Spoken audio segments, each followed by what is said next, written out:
অবশেষে সুদীপার বাবাকে দেওয়া কথা রাখতেই আদিত্য সুদীপাকে বিয়ে করতে রাজি হয়।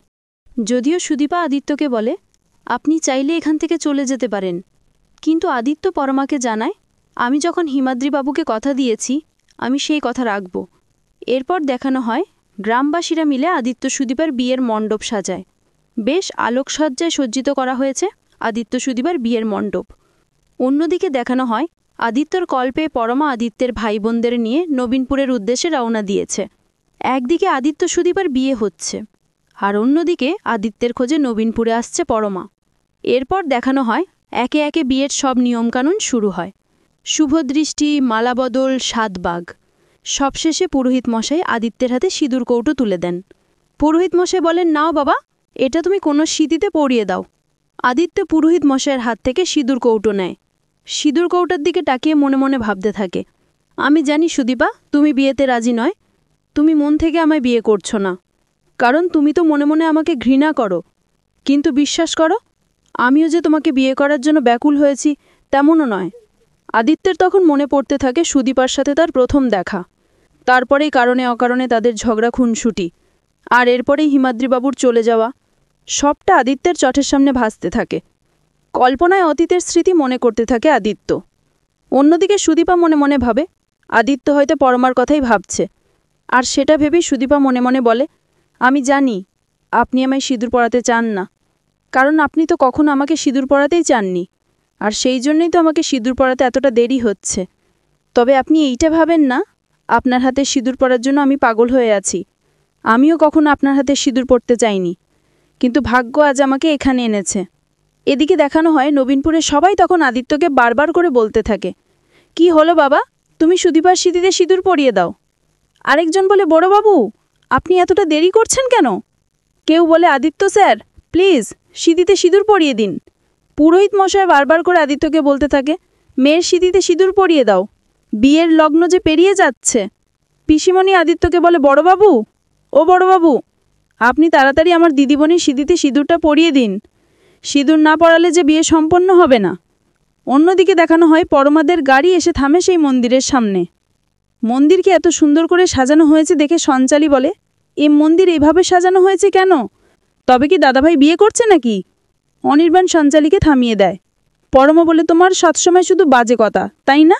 প্লিজ এমন বাজে কথা বলবে না। এরপর দেখানো হয় পরমারা মন্দিরের সামনের ভিড় ঠেলে বিয়ের মণ্ডপে উপস্থিত হয়। ততসময় সবার কথায় আদিত্য সুদীপার স্মৃতিতে সিঁদুর পরিয়ে দেয়।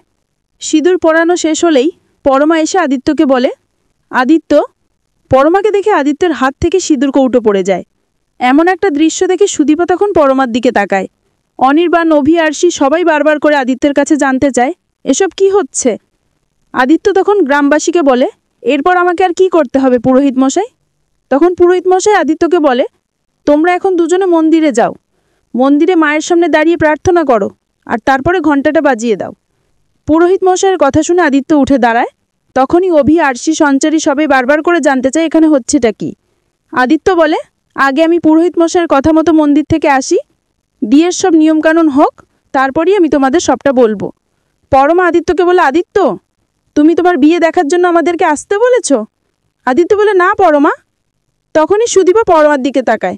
সুদীপা মনে মনে ভাবে, তার মানে আমি ঠিকই ভেবেছিলাম, এই পরমা। এরপরে সুদীপা অভিমানের দৃষ্টিতে আদিত্যের দিকে তাকায়। আদিত্য সুদীপাকে দিয়ে মন্দিরে যায়, আর পরমা অশ্রুয়ে চোখ দেখতে থাকে। পরমার চোখ বেয়ে অঝরে জল ঝরছে।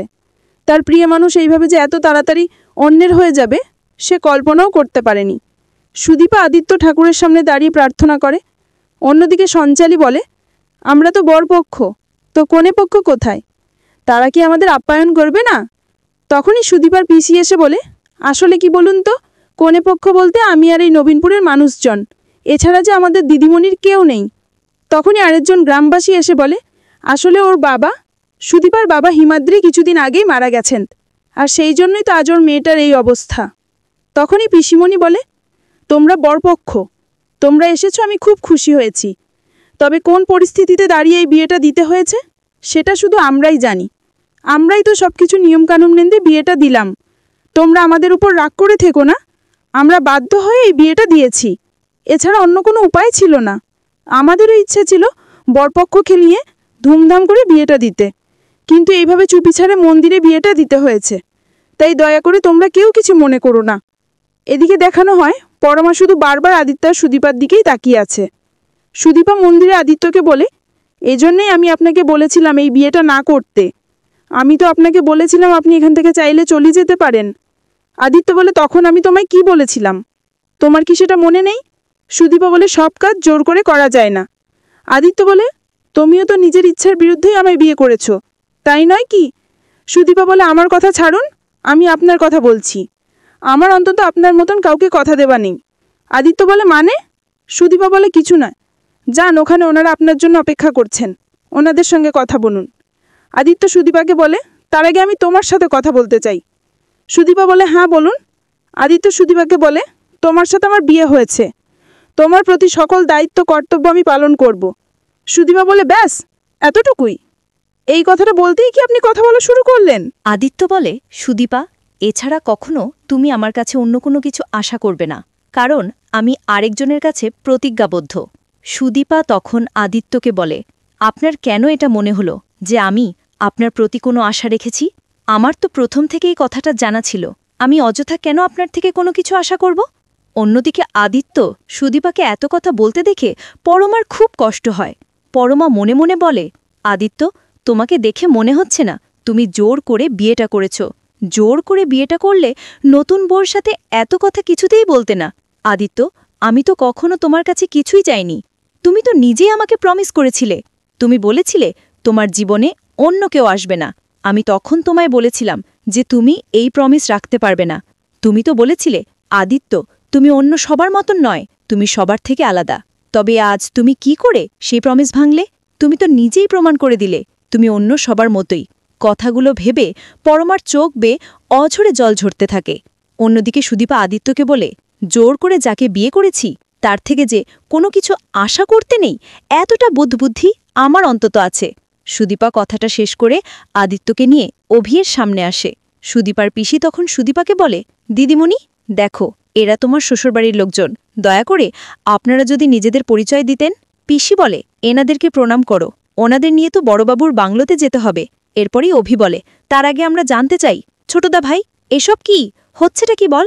আদিত্য বলে, এখানে যা কিছু হচ্ছে তোরা তো সবটাই দেখতে পাচ্ছিস, তবে এতটুকুই বলবো, এখানে যা কিছু হয়েছে সবটাই আমার ইচ্ছার বিরুদ্ধে হয়েছে।